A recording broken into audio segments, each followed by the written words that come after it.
Kasi masamang tao yon na ang naaalala yung masama kaysa sa mabuting ginawa mo sa kanya. Masamang tao kasi yon. Basahin natin ang Kawikaan. Ang nasa ng matuwid ay buti lamang, ngunit ang hintay ng masama ay poot.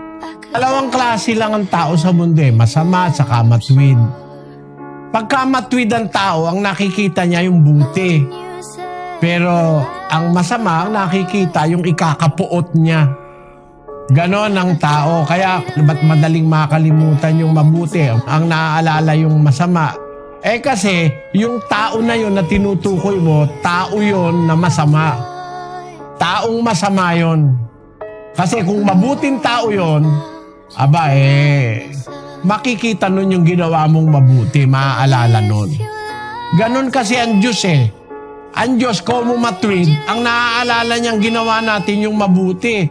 Kung nagkamali man tayo, kinakalimutan niya na yun Basahin natin ang 6 Gs ng Hebreo.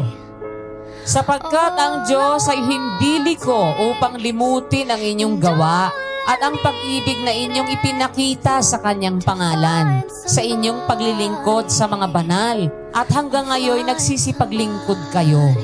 Hindi liko ang Diyos para limutin yung pag-ibig na ipinakita, yung kabutihan ginawa mo.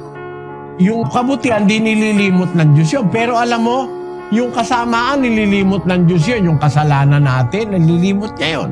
Basahin natin, mga kapatid, sa 8:12 ng Hebreo.